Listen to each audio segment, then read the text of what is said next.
This is an overview of the grading for MB6600, Developing and Leveraging Human Capital.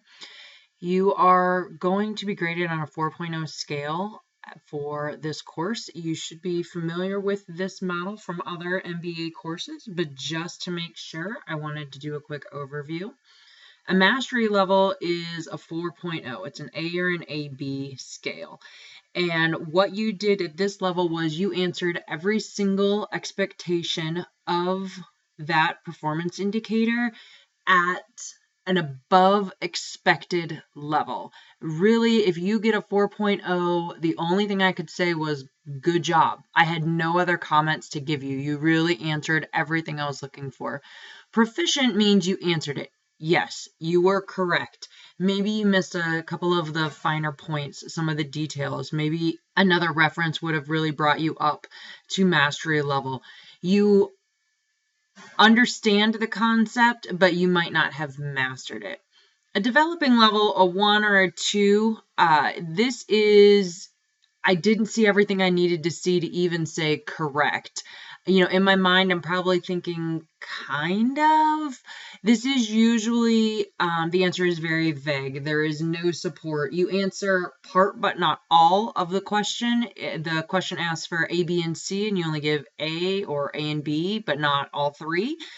And that would be a developing level score. You would get somewhere between a 1 and a 2.9.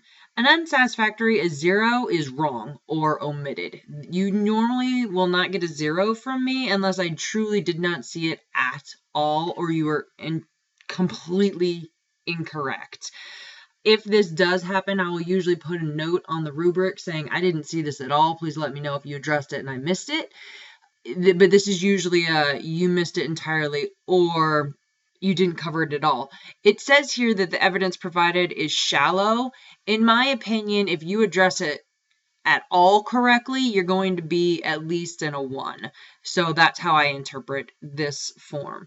This is the actual grade point scale, so you can see how the grades get. So if you get a 3.5 out of 4, it is an AB, as opposed to saying if you get a 3 out of 4 and it's a B on this scale, most of us see 3 out of 4 and we think 75, which is a C or a CD. So you do not want to divide like we normally do when you see a grade.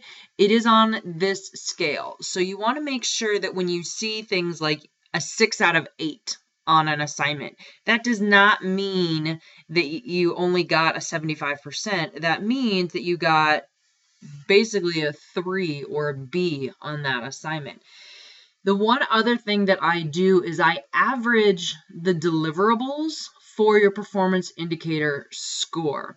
So what that means is if there are 5 or 6 performance indicators or expected deliverables for a performance indicator, we're going to average all of those. So let me show you what I mean by that on the rubric.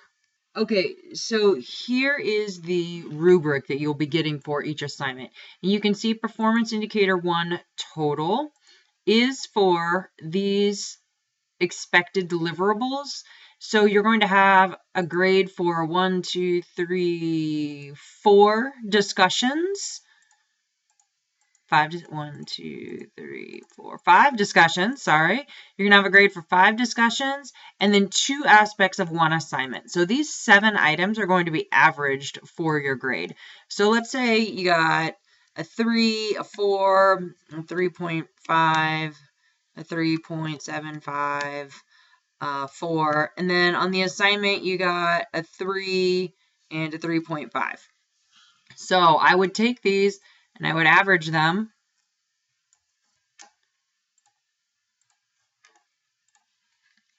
And you would have got a 3.54 or an AB for performance indicator 1, which is 18% of your grade. Each performance indicator is 18% of your grade, and the participation is another 10%. So that is how the whole class will be graded on this 4.0 scale and how it will be used. Hopefully that makes sense to you, and if not, please ask questions